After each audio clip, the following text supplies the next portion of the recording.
सांस फूलना या शॉर्टनेस ऑफ ब्रेथ एक बहुत ही कॉमन समस्या है अगर इसके साथ कोई और मेडिकल कंडीशन इन्वॉल्व नहीं है।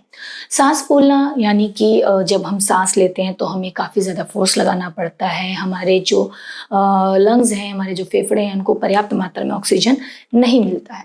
तो ऐसे कंडीशन में क्या होता है कि हम बहुत ही ज़्यादा इंटेंसिटी से, बहुत ही तीव्र गति से सांस लेने लगते हैं, जिसकी वजह से सांस फूलने जैसी समस्या देखी जाती है। सांस फूलना या शॉर्टनेस ऑफ ब्रेथ, जिसको कि मेडिकली हम डिस्पनिया के नाम से जानते हैं, जो कि बहुत सारे कारणों से हो सकती है। कुछ एक कॉमन कारण होते हैं जहाँ पे सांस फूलने जैसी समस्या होती है। साथ ही साथ बहुत सारे ऐसे मेडिकल कंडीशंस भी होते हैं जहाँ पे ये सांस फूलने की कंडीशन देखी जाती है। एक्चुअली जो ये समस्या है, ये अपने आप में कोई बीमारी नहीं है, लेकिन किसी और बीमारी का ये लक्षण ज़रूर हो सकता है। सांस फूलना या दम फूलना एक ऐसी कंडीशन होती है जो कि कई बारी काफ़ी ज़्यादा भयावह भी हो सकती है, क्योंकि कई बारी हमें स्ट्रगल करना पड़ता है। अगर सांस लेने के लिए स्ट्रगल करना पड़ रहा है, हमें एयर हंगर हो रही है, हमें लग रहा है कि हमें सांस नहीं आ रही है, ये एक बहुत ही ज़्यादा थोड़ी सी डरावनी कंडीशन हो सकती है। अगर मेडिकली बात करें तो कई सारे हार्ट और लंग्स रिलेटेड, यानी कि हृदय और फेफड़ों से रिलेटेड बीमारियां होती हैं, तकलीफें होती हैं जहाँ पे सांस फूलने की समस्या देखी जाती है। क्योंकि जो हमारा हार्ट और लंग है, ये बेसिकली हमारे जो शरीर में ऑक्सीजन की सप्लाई है, यानी कि जो ऑक्सीजन की आपूर्ति है, उसको करने में मदद करता है। साथ ही साथ जो कार्बन डाइऑक्साइड है, उसको रिमूव करने में भी हेल्प करता है। तो अगर इन ऑर्गन्स में कोई प्रॉब्लम आती है, कोई समस्या आती है, तो शॉर्टनेस ऑफ ब्रेथ जैसी कंडीशन हो सकती है। बहुत सारे कॉमन कारण है जहाँ पे ये समस्या देखी जाती है। जैसे कि अगर नॉर्मली ये कब देखी जाती है कि अगर हम बहुत ज़्यादा स्ट्रेनस एक्सरसाइज कर लेते हैं, मतलब बहुत ज़्यादा स्ट्रेंथ की एक्सरसाइज कर लेते हैं, बहुत ज़्यादा स्ट्रेनस फिजिकल एक्टिविटी में इन्वॉल्व हो जाते हैं, सीढ़ी अगर हम बहुत ज़्यादा चढ़ लेते हैं, उतर लेते हैं, या फिर काफ़ी स्पीड से ऊपर नीचे सीढ़ियों पे आते जाते हैं, तो भी सांस फूलने जैसी समस्या होती है। उसके अलावा अगर हम कहीं पे हैं और वहाँ की एयर क्वालिटी अच्छी नहीं है, पुअर एयर क्वालिटी है, स्मॉग प्रेजेंट है, बहुत सारे पॉल्यूटेंट प्रेजेंट है हवा में, तो भी सांस फूल सकती है। उसके अलावा अगर हम बहुत ज़्यादा हाई ऑल्टीट्यूड पे, बहुत ज़्यादा ऊंचाई पे जाते हैं जहाँ पे ऑक्सीजन क्योंकि कम होता है ऑलरेडी, वहाँ पे भी सांस फूलने की समस्या हो जाती है। साथ ही साथ अगर एक्सट्रीम ऑफ टेम्परेचर्स हैं तो भी जो शॉर्टनेस ऑफ ब्रेथ है वो नॉर्मली हो जाता है। उसके अलावा कई बार एंजाइटी की जो कंडीशन होती है या फिर पैनिक जो अटैक्स होते हैं, इसमें भी शॉर्टनेस ऑफ ब्रेथ होना एक बहुत ही नॉर्मल सी बात है।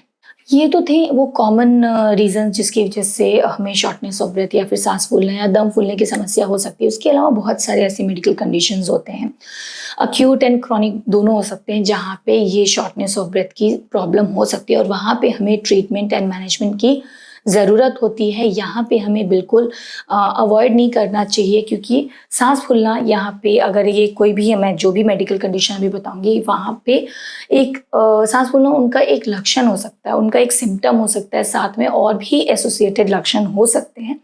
तो यहाँ पे सांस फूलना एक वार्निंग साइन माननी चाहिए और तुरंत हमें अपने डॉक्टर से संपर्क करना चाहिए। तो कौन से ऐसे कंडीशंस होते हैं, मेडिकल कंडीशंस होते हैं जहाँ पे सांस फूलना एक लक्षण हो सकता है? तो अगर पेशेंट को ऑलरेडी एज़मा है, एज़मेटिक है, या फिर सीओपीडी की कंडीशन है, या फिर हार्ट रिलेटेड प्रॉब्लम्स हैं, जैसे कि कंजस्टिव हार्ट फेलियर है, हार्ट अटैक्स हो सकते हैं, हार्ट अरिथमियाज या फिर हार्ट डिजीज और भी कई सारे होते हैं, उन सारी कंडीशंस में सांस फूलने की समस्या हो सकती है। साथ ही साथ कई सारे लंग डिजीज होते हैं जहाँ पे सांस फूलने की समस्या हो सकती है, जैसे कि पहले मैंने एज़मा सीओपीडी का नाम लिया, उसके अलावा प्लूरल एफ्यूजन हो सकता है, इंटरस्टिशियल लंग डिजीज हो सकती है, पल्मोनरी एडीमा या फिर एम्बोलिज्म हो सकता है, पल्मोनरी आर्टेरियल हाइपरटेंशन हो सकता है। उसके अलावा ओबेसिटी की कंडीशन, यानी कि मोटापा के कंडीशन में भी सांस फूलने की समस्या हो सकती है। साथ ही साथ अगर पेशेंट को किसी स्पेसिफिक चीज़ की या किसी भी चीज़ की एलर्जिक है पेशेंट, तो भी सांस फूलने की समस्या हो सकती है। जो एलर्जी है वो सडन किसी चीज़ के एक्सपोजर की वजह से हो सकता है, या फिर लॉन्ग स्टैंडिंग उसको एलर्जी है, तो भी अगर जो ट्रिगर फैक्टर है वो होता है, सडन एक्सपोजर होता है, तो सांस फूलना या सांस लेने में तकलीफ हो सकती है।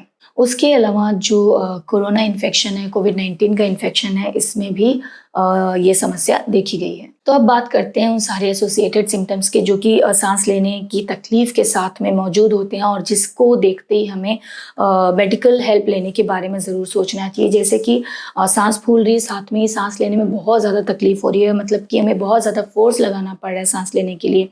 उसके अलावा जो हमारे लंग्स हैं उस पर काफ़ी ज़्यादा प्रेशर पड़ता है, टाइटनेस ऑफ चेस्ट महसूस होता है, मतलब हमें हमारी छाती में कसाव महसूस होने लगता है। सांस लेने के लिए हमें बहुत ज़्यादा मेहनत करनी पड़ती है। उसके अलावा साथ ही ड्राउजीनेस हो सकता है। हमारे जो लिप्स हैं, स्किन है, नेल्स हैं, उसमें ब्लूइश और ग्रेइश डिस्कलरेशन नजर आने लग सकता है। हार्ट रेट बढ़ जाती है, दिल की धड़कन काफ़ी तेज हो रही है अगर साथ में कन्फ्यूजन की स्टेट है और काफ़ी रैपिड एंड शैलो ब्रीदिंग हो रही है। ये सारी अगर कंडीशंस देखी जाती हैं तो तुरंत हमें मेडिकल हेल्प लेना चाहिए, क्योंकि ये एक इमरजेंसी और वार्निंग साइन हो सकता है। तो ऐसे में आपके डॉक्टर अकॉर्डिंगली आपको ट्रीटमेंट एंड मैनेजमेंट प्रोवाइड करते हैं। अच्छा, ऐसी कंडीशन में कई बार चोकिंग एंड सफोकेशन की भी फीलिंग होती है, तो वहाँ पे जो तुरंत हम कर सकते हैं कि कम से कम हम जो पेशेंट है उसके कपड़ों को लूजन अप कर दें। अगर नेक के पास पे अगर गला टाइट कपड़े वहाँ पे पहने हैं तो उसको लूजन अप करें, ताकि थोड़ा सा राहत मिले जब तक हम पेशेंट को हॉस्पिटल ले जा रहे हैं।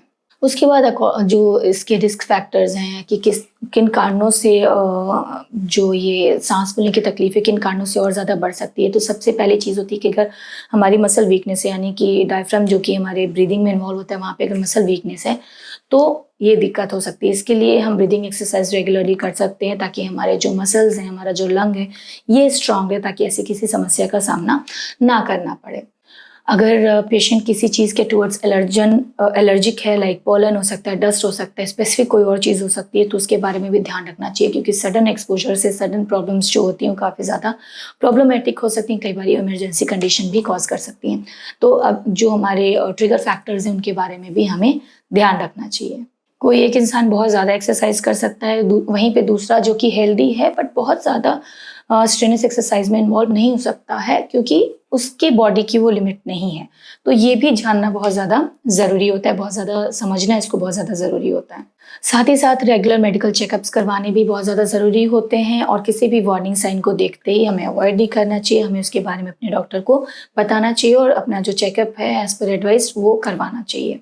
साथ ही साथ लो हेमोग्लोबिन लेवल भी इसका एक रिस्क फैक्टर है, क्योंकि अनीमिया की कंडीशन में भी सांस फूलने की समस्या होती है। तो अनीमिया जैसी कंडीशंस को भी हमें अवॉइड करना चाहिए। अच्छी मात्रा में आयरन रिच फूड लेना चाहिए, अच्छा बैलेंस डाइट लेना चाहिए, ताकि अनीमिया जैसी कंडीशन ना हो। लो हेमोग्लोबिन लेवल एक बहुत ही कॉमन समस्या है सांस फूलने के, जो कि सांस फूलने जैसी कंडीशन को राइज करता है। साथ ही साथ जो लोग स्मोक करते हैं वो बहुत ज़्यादा प्रोन होते हैं ऐसी समस्या की, क्योंकि ऑलरेडी उनका जो लंग होता है बहुत ज़्यादा वीकन होता है। तो स्मोकिंग को अवॉइड करना चाहिए। एक्टिव और पैसिव दोनों तरह की स्मोकिंग को हमें अवॉइड करना चाहिए। साथ ही साथ अगर इम्यून सिस्टम हमारा वीक है तो बहुत सारी कंडीशंस को अपने आप वो मैग्नेट की तरह खींचता है। तो इम्यून सिस्टम अपना स्ट्रांग रखने के लिए हमें अच्छे डाइट में इन्वॉल्व होना चाहिए, अच्छी लाइफस्टाइल को फॉलो करना चाहिए। साथ ही साथ अगर किसी क्रॉनिक कंडीशन की वजह से हो रहा है ये समस्या, तो सर्जरी की ज़रूरत है तो सर्जरी देते हैं। ऑक्सीजन थेरेपी की जहाँ ज़रूरत है ऑक्सीजन थेरेपी दिया जाता है। और जहाँ पे लाइफस्टाइल चेंजेस करने के लिए कहा जाता है वहाँ पे लाइफस्टाइल चेंजेस करना चाहिए, जैसे कि मोटापा एंड ओबेसिटी। जैसे कि मैंने बताया कि ओबेसिटी और मोटापा बहुत बड़ा कारण है सांस फूलने का। तो यहाँ पे अकॉर्डिंगली आपको कितना वेट मैनेज करना है, किस तरह की डाइट फॉलो करना है, ये भी आपके डॉक्टर आपको एडवाइस करते हैं, अकॉर्डिंगली आपको फॉलो करना चाहिए। तो आज के वीडियो में हमने बात किया कि किन कारणों से जो सांस फूलने की समस्या है वो हो सकती है, कहाँ पे नॉर्मल बात है और कहाँ पे ये ध्यान देने वाली बात है। तो उम्मीद करती हूँ कि ये इससे आपको ज़रूर मदद मिलेगी। और भी कुछ सुझाव है या फिर और भी आप कुछ पूछना चाहते हैं तो कमेंट बॉक्स में जाके हमें ज़रूर बताएं। मिलते हैं अपने अगले वीडियो में। धन्यवाद।